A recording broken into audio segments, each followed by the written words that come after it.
ஸ்தோத்திரம். இன்றைக்கான வேத பகுதி சங்கீதம் 34:19. நீதிமானுக்கு வரும் துன்பங்கள் அநேகமாயிருக்கும். கர்த்தர் அவைகள் எல்லாவற்றினின்றும் அவனை விடுவிப்பார். பிரியமானவர்களே, யார் இந்த நீதிமான்கள்? இயேசுவினுடைய இரத்தத்தால் கழுவப்பட்டு அவரால் மீட்கப்பட்ட நாமே நீதிமான்கள்.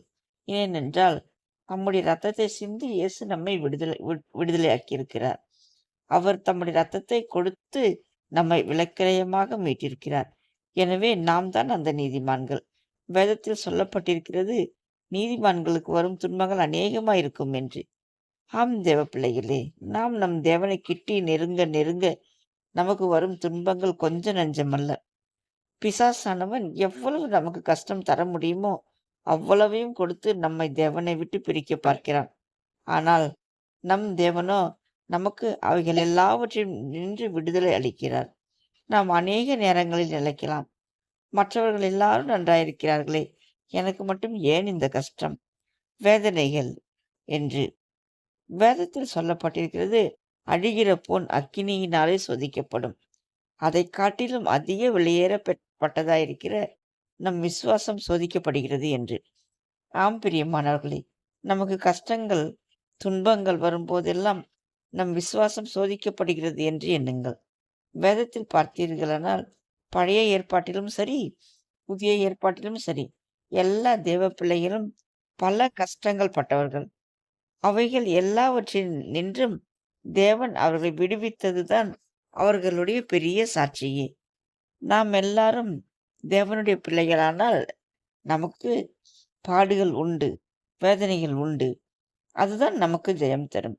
என் மகள் அடிக்கடி என்னிடம் ஒரு வார்த்தை கேட்பாள், அம்மா, தேவனுடைய பிள்ளைகள் அல்லாதவர்கள் எல்லாரும் நன்றாய் இருக்கிறார்களே, நமக்கு மட்டும் ஏன் இந்த கஷ்டம் என்று. நான் அவளுக்கு சொல்வேன், பிசாசு அவனுடைய பிள்ளைகளை ஏன் சோதிக்கப் போகிறான்?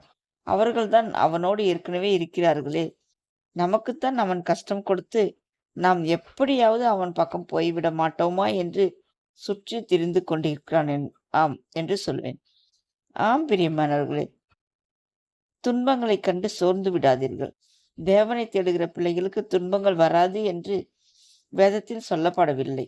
துன்பங்கள் கஷ்டங்கள் அநேகம் வரும். அவைகள் எல்லாவற்றிலும் தேவன் நம்மை விடுதலையாக்குவார் என்றுதான் எழுதப்பட்டிருக்கிறது. தங்கத்தை தான் அக்னியால் புடமிடுவார்களே தவிர இரும்பை யாராவது புடமிடுவார்களா? ஆம் தேவ பிள்ளை, நம் தேவனுடைய பார்வையில் பொன்னாய் மின்னுபவர்கள், இரும்பாய் அல்ல. எனவேதான் நமக்கு இந்த கஷ்டங்கள் பாடுகள் எல்லாம். ஆகவே நாம் நம் கஷ்டங்களை கண்டு சோர்ந்து போய் விடாமல், நாம் நீதிமானாயிருப்பதினால் நமக்கு கஷ்டங்கள் வரத்தான் செய்யும் என்று மகிழ்வோம். நம் தேவன் அவைகள் எல்லாவற்றிலும் நின்றும் நம்மை மீட்டெடுப்பார் என்று விசுவாசிப்போம்.